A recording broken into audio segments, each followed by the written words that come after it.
ఇన్స్టాగ్రామ్లో పరిచయమైన ఓ యువకుడు తనను పెళ్లి చేసుకుంటానని నమ్మించి మోసం చేశాడంటూ ట్రాన్స్జెండర్ హాసిని పోలీసులకు ఫిర్యాదు చేసిన ఘటన ఆలస్యంగా వెలుగులోకి వచ్చింది.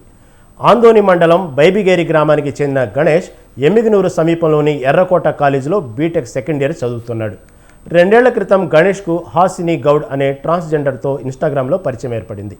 మదనపల్లికి చెందిన ఓ యువకుడు 4 ఏళ్ల క్రితం ట్రాన్స్జెండర్గా మారి హాసిని గౌడ్ పేరుతో కుటుంబ సభ్యులకు దూరంగా హైదరాబాద్లో నివాసం ఉంటుంది.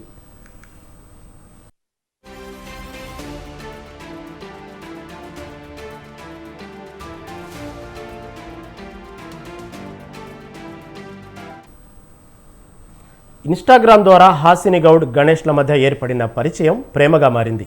ఇద్దరు కలిసి సనత్ నగర్లో ఓ ఇంటిని అద్దెకు తీసుకొని సహజీవనం చేశారు. ఇద్దరు కలిసి సినిమాలు, షికార్లు, టూర్లకు వెళ్లారు.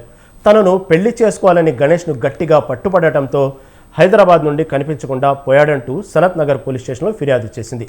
ఐఫోన్, ల్యాప్టాప్లతో పాటు కొన్ని వస్తువులు తీసుకున్నాడని, ఊరిలో పెళ్లి ఏర్పాట్లు చేస్తానంటూ పలుమార్లు లక్షల్లో నగదు తీసుకుని ఇప్పుడు కనిపించకుండా పోయాడంటూ ఫిర్యాదులో పేర్కొంది.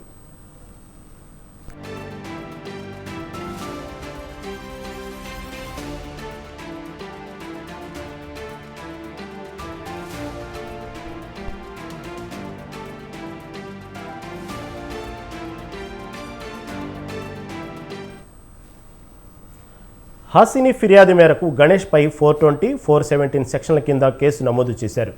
వారం రోజుల క్రితం ఆదోని తాలూకా పోలీస్ స్టేషన్లో కూడా గణేష్పై హాసిని ఫిర్యాదు చేసింది. విషయం తెలుసుకున్న గణేష్ సోదరుడు హాసినిని ఫోన్లో బెదిరించాడు.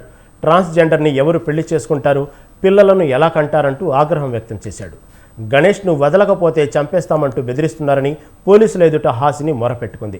గణేష్తో పీకొల్లుతూ ప్రేమల్లో ఉన్నానని, అతను లేకపోతే బ్రతకలేనని, ఎలాగైనా గణేష్తో పెళ్లి జరిపించాలంటూ ఆదోని తాలూకా పోలీస్ స్టేషన్లో బోరున విలిపించింది.